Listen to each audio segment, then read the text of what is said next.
Yo, it's Bogdan, and welcome back to the club for another original story from the author. Let's get into it.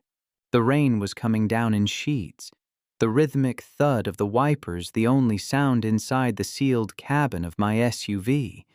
I was idling outside a high-end downtown steakhouse. My wife had told me it was a networking dinner with some old college alumni. I had offered to pick her up because the weather was turning dangerous. The heavy oak doors of the restaurant swung open. She stepped out under the awning. She wasn't alone. Her ex was right beside her, not just standing near her. His hand was resting comfortably, possessively on the curve of her waist. They were laughing. The kind of shared, intimate laugh that only happens when boundaries have been entirely erased. He spotted my vehicle. Instead of pulling away, his grip tightened. He walked her right up to the passenger side of my car. The streetlights caught the smug, deliberate smirk plastered across his face. He leaned down toward my rain-streaked window and projected his voice over the storm. "Thanks for not minding our date." Most men would have snapped, screamed, jumped out of the car and thrown a punch, but I didn't feel rage. I felt a sudden, absolute zero wash over my nervous system. The reality of the situation crystallized in a fraction of a second. My wife saw my face through the glass. The color drained from hers. The momentary high of the evening vanished, replaced by sheer, unadulterated panic. She lunged for the door handle, pulling it frantically. Locked. I pressed the button, cracking the window down exactly 1 inch. The cold air and the smell of wet asphalt bled into the car. "Please," she stammered through the narrow gap, rain hitting her face. "It's not what—" I didn't let her finish. I looked at her with the same detached focus I use when liquidating an underperforming asset. Calmly, evenly, I said, "They don't expect you at home. Let your friend take you wherever he wants." I rolled the window up, severing the connection. I shifted into drive and buried my foot on the accelerator. The engine roared, the heavy tires spinning just enough on the flooded pavement to catch a massive, oily puddle in the gutter. A thick wave of dirty street water launched onto the curb, splashing them both heavily. I didn't look in the rearview mirror. I just merged into the dark, slick traffic, driving in complete silence toward an empty house. The garage door mechanism hummed, echoing in the cavernous space. I killed the engine and sat in the darkness for a long time. The house above me was an expensive, custom-built fortress, completely silent and entirely empty. I walked into the kitchen, poured 2 fingers of scotch, and sat at the marble island. The adrenaline was gone. In its place was a chilling, absolute clarity. I didn't drink the scotch. I just stared at it, letting my mind dismantle the problem like a compromised balance sheet. If I acted on impulse, if I changed the locks, threw her clothes on the lawn, and filed for divorce tomorrow, I would lose. I live in a state where the law doesn't care about a smirk in a parking lot. Everything acquired or grown during our marriage is considered a marital asset. That meant the house, the joint bank accounts, my 401k, and worst of all, my company. I built my business from the ground up, but because the valuation skyrocketed after we exchanged rings, she was legally entitled to half of that growth. If I filed now, with zero hard proof of infidelity, it would be a standard no-fault divorce. A judge would look at my income, look at her relaxed lifestyle, and potentially award her massive alimony. I'd likely have to liquidate company shares or take on heavy corporate debt just to buy out her half of the equity.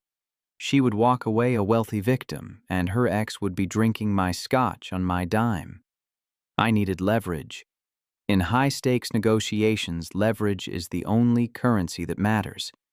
An arm around the waist isn't adultery in the eyes of the court. It's circumstantial. I needed undeniable, legally admissible proof of a physical affair to completely destroy her leverage for alimony, and I needed time to protect my life's work. You can't hide assets once a divorce is imminent or filed. That's fraudulent conveyance, and forensic accountants will eat you alive. But if the marriage is supposedly happy and stable, a business owner can legally restructure. I could establish irrevocable trusts, shift liquid capital into long-term corporate investments, and legally lock down my net worth before a judge ever saw a docket. But that takes time. Months of quiet, meticulous paperwork.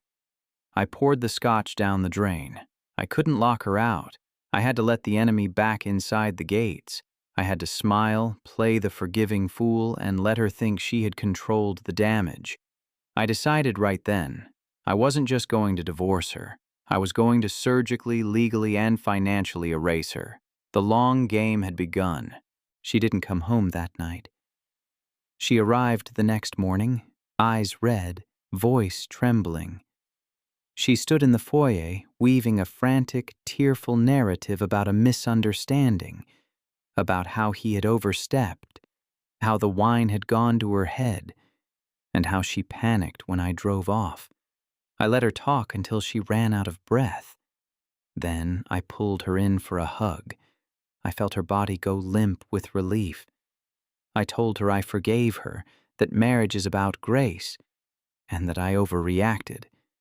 The lie tasted like ash, but I delivered it with absolute, unwavering conviction. She thought she had won. She didn't realize she had just walked into a cage. The psychological war began immediately, masked under the guise of fiscal responsibility. Over the next few weeks, I began systematically suffocating her lifestyle. I sat her down at the kitchen island and explained that my company was entering a crucial, high-risk business restructuring phase. I told her we were absorbing heavy capital expenditures and needed to temporarily restrict our liquid assets to maximize our Q4 tax position. I slashed the limits on our joint accounts to a fraction of what they were. The premium credit cards she used for day spas and luxury boutiques were suddenly declining at the register. When she called me, panicked and embarrassed from a checkout line, I calmly reminded her of our new budget. I made her paranoid, subtly suggesting that the IRS was auditing my sector, forcing her to account for every dollar she spent. She was living in a multi-million-dollar home, but financially, I had her on a leash. Simultaneously, I turned my attention to the ex. Revenge isn't about violence, it's about economics. I didn't need to touch him. I needed to unmake him. I paid a specialized private intelligence firm out of state, using an untraceable corporate retainer, to run a deep-dive cyber and background audit on him. They found his fatal flaw in 72 hours. He was a mid-level director for a logistics firm, and he was blatantly violating his non-compete clause. He was running a quiet consulting side hustle using his employer's proprietary client data and software. I didn't threaten him. I didn't warn him.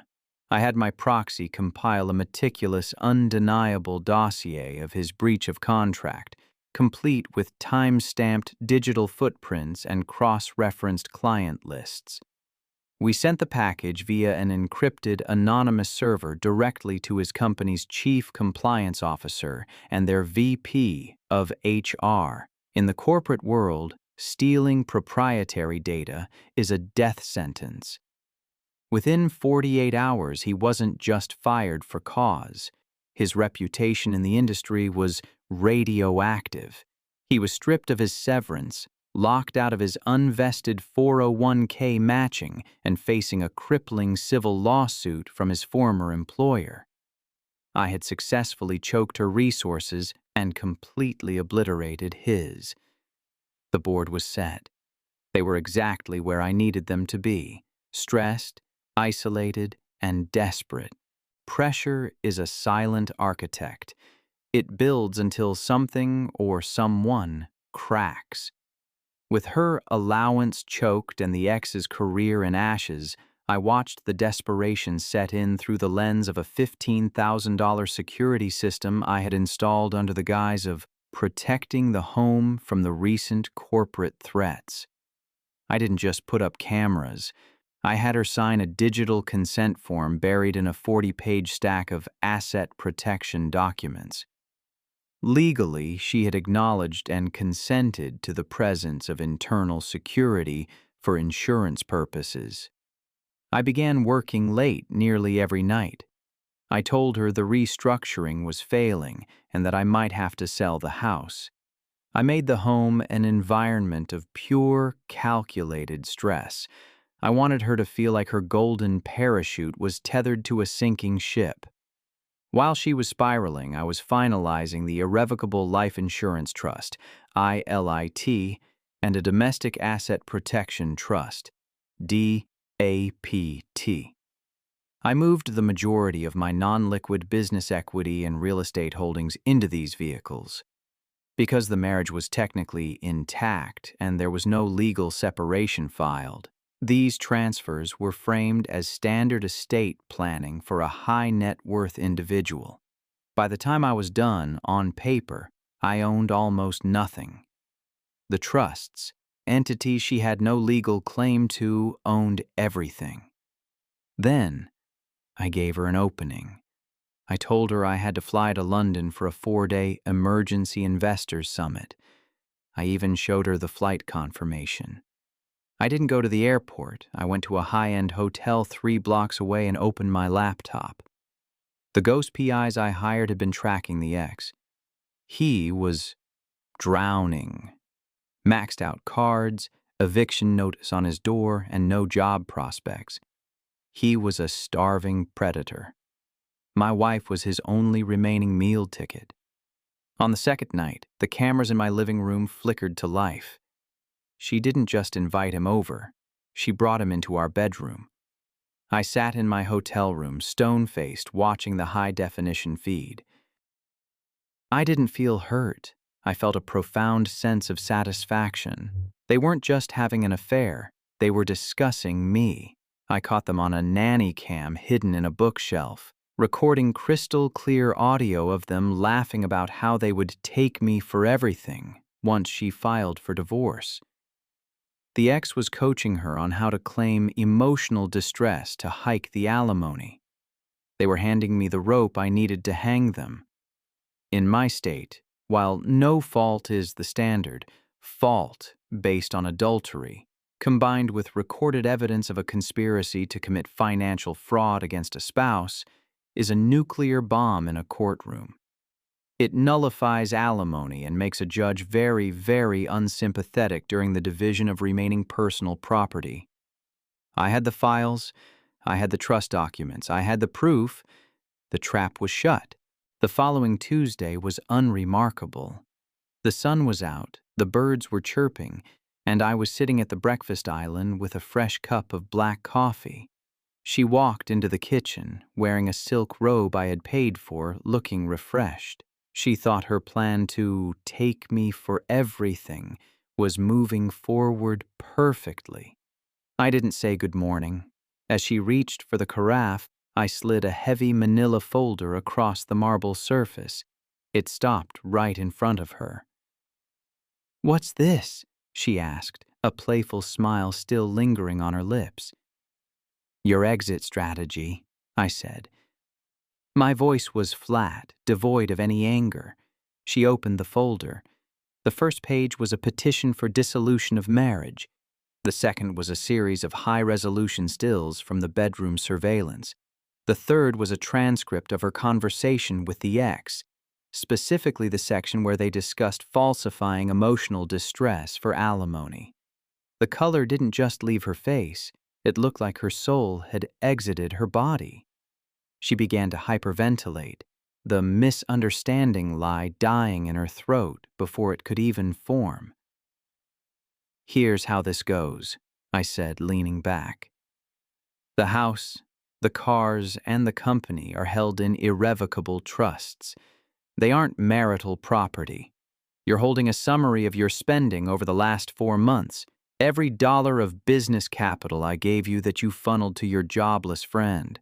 That's dissipation of marital assets. In front of a judge, that's theft.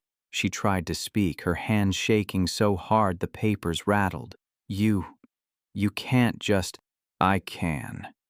And I did. I have 48 hours of high-definition footage of you conspiring to commit financial fraud against me. My lawyer is already on standby. You can sign the uncontested settlement in that folder, which gives you exactly 0 alimony and 30 days to find a job. Or we can go to discovery. I'll make sure your parents, your friends, and every future employer sees that footage. I will burn your reputation to the ground just like I burned his career. The silence in the kitchen was absolute. She looked at me, and for the first time, she truly saw me. She saw that the man she thought she was playing had been the one holding the controller the entire time.